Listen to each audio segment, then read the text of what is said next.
Sir ఏమని అన్నాడు అప్పుడే ఇంటికి పోయి మా సార్ గాడు కొట్టిండు సార్ కూడా కాదు, అప్పుడే చుట్టాలను వాళ్ళని నీళ్ళు వేసుకొచ్చి అందరి ముందర సార్ని ఇచ్చేయాలి. రియల్గా చెప్తున్నా, ఎన్ని ఇన్సిడెంట్లు చూస్తున్నాం. టీచర్లను పోయి పేరెంట్స్ వాళ్ళు వీళ్ళు పోయి కొట్టేస్తున్నారు. ఏం దరిద్రం రా నాయన ఇది. రియల్గా చెప్తున్నా, మీ సారు నిన్ను కొట్టినా కూడా, రియల్గా నువ్వేమైనా తప్పు పని చేసి నువ్వు కొట్టినా కూడా నువ్వు ఆ విషయం మీ ఇంట్లో చెప్పకుండా నీ ఫ్రెండ్ గారు ఎవడో మీ ఇంట్లో చెప్పి అరే మీవో నీ సార్ ఇష్టం వచ్చినట్టు కొట్టిందంటే అప్పుడు మీ అమ్మ నాన్న అరే నిన్నెట్లా కొడతాడు రా పా సార్ని అడుగుదామంటే అప్పుడు చెప్పాలి మీ అమ్మ నాన్నకు, అమ్మ నాన్న మీరు ఎట్లా కొడతలేరు, దారి తప్పుతున్న నా జీవితాన్ని దారిలో పెట్టడానికే కొట్టిడు మా గురువు, ఏం కాదు నేనే బాగుపడతాను చెప్పండి మిత్రమా, నేనే బాగుపడతాను చెప్పండి. తరగతి గదిలో తలరాతలు మార్చేటి గురువులారా. ఈ ఏజ్ లో ఉన్న పిల్లల్ని తిడితే కొడితే వాళ్ళు పక్కకు పోయి తిట్టుకుంటారని వాళ్ళకి తెలియదా బాస్? 100% తెలుసు. నువ్వు ఎన్ని బూతులు మాట్లాడతావు కూడా వాళ్ళకి తెలుసు.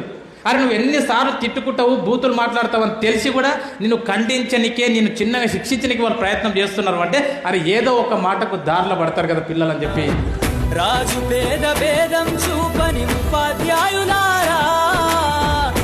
మరి మీకోసం వాళ్ళ ఇంట్లో ఎన్ని కష్టాలున్నా ఎన్ని ప్రాబ్లమ్స్ ఉన్నా అన్ని గేటు బయట మర్చిపోయి క్లాస్ రూమ్లోకి వచ్చి చాక్ పీస్ పట్టుకొని నవ్వుతో పాఠాలు చెప్తున్నటువంటి మీ గురువులది నిజమైన ప్రేమ కాదా బాస్? కృషి ఉంటే మీరు ఋషులవుతారని నమ్మకం నూరిపోస్తారు.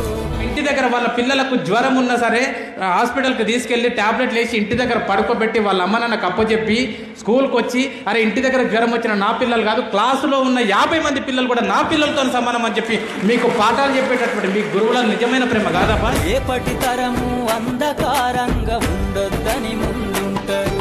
ఇంటికి పోయిన తర్వాత కూడా నువ్వు చిత్తు రాసిన, నువ్వు టైం పాస్కి రాసిన ఎగ్జామ్ పేపర్లు అన్ని ముందలేసుకొని అరే రమేష్ గారు చూడు ఎట్లా రాసిండు, అరే శ్రీలత చూడు ఎట్లా రాసింది, అరే వీడు చూడు ఎట్లా రాసిండు, అరే వాళ్ళ పెళ్ళాం పిల్లల మధ్యలో కూర్చొని కూడా పేపర్లు దిద్దుకుంటా ఇంట్లో కూడా నీ గురించి ఆలోచన చేసే దేవుడు బాస్ గురువు, దేవుడు గురువు. చాలా మంది పిల్లలు అనుకుంటారు నాకు మస్తు టాలెంట్ ఉంది, ఇంకా సార్ గారు చెప్పేది ఏంటి, నీకు ఎంత టాలెంట్ ఉన్నా ఏమన్నా నువ్వు పైకి వెళ్ళి ఊడి పడలే. నీవు స్కూల్కు ప్రైమరీ స్కూల్ నుంచి పోయినప్పటి నుంచి ఇప్పటి వరకు నీ బుర్రలో ఏమన్నా ఉందంటే అదంతా నీ గురువులు పెట్టిన భిక్ష తప్ప నీకు ఏడికెళ్ళి రాలే. ఏం నువ్వు సొంతంగా నేర్చుకున్నావా? ఏబిసిడి సొంతంగా నేర్చుకున్నావా? 1 2లు సొంతంగా నేర్చుకున్నావా? పదాలు ఎట్లా వాళ్ళకన్నా సొంతంగా నేర్చుకున్నావా? వాక్యాలు ఎట్లా వాళ్ళకన్నా సొంతంగా నేర్చుకున్నావా? పుస్తకం ఎట్లా చూడాలన్నా సొంతంగా నేర్చుకున్నావా? పెన్ ఎట్లా పట్టుకోవాలో సొంతంగా ఏమి సొంతంగా నేర్చుకోలేవు బాస్, అన్ని వాళ్ళు పెట్టిన భిక్ష. రాష్ట్రాన్నేలే సీఎం అయినా, దేశాన్నేలే పిఎం అయినా, రాష్ట్రాన్నేలే సీఎం అయినా, దేశాన్నేలే పిఎం అయినా, మీ నుండి విద్య నేర్చినోళ్ళయా ఒకనాటి మీ శిష్యులేనయా. తరగతి గదిలో తలరాతలు మార్చేటి గురువులారా.